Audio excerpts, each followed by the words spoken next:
بسم الله الرحمن الرحيم. سوف نتحدث عن الفرق الغير نظامية في الجيش العثماني إلى جانب الانكشارية والسباهية، وهؤلاء من الفرق النظامية في الجيش العثماني.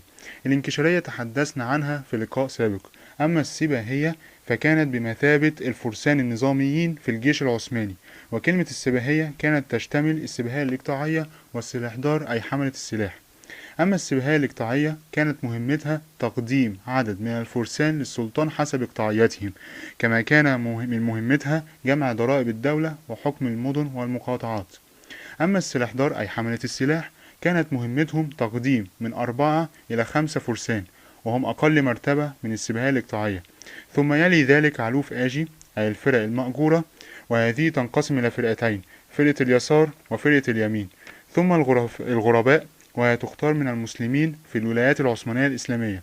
ويقدر عدد السباهية في منتصف القرن السادس عشر حوالي من 40 أو 50 ألف فارس. وفي أثناء الحرب كانت تشترك في حماية السلطان، فتقف الانكشارية في المقدمة والسباهية الإقطاعية في اليمين والسلاحدار في اليسار، بينما تقف كل من علوف آجي والغرباء في الخلف. ثم نأتي بالفرق الغير نظامية، وهذا موضوع حديثنا.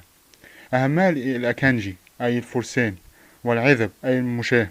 أما الأكانجي فبلغ عددها في منتصف القرن السادس عشر حوالي 30 ألف زمن السلم، وكان مركز معسكراتهم على حدود الولايات الأوروبية، يعيشون على ما يخرجون به من غارات، ولم يكن لهم رواتب معينة في أثناء السلم والحرب، وكان بعضهم يخدم في الحاميات والآخر في الأسطول.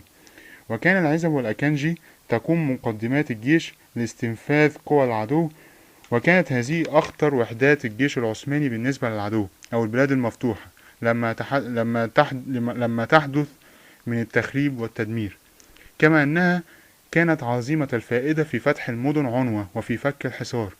وإلى جانب العزب والأكانجي كان هناك الكرد، وهؤلاء كانوا على الحدود الفارسية، ويبلغ عددهم حوالي 30 ألف. وإلى اللقاء في الموضوع القادم إن شاء الله. شكرا.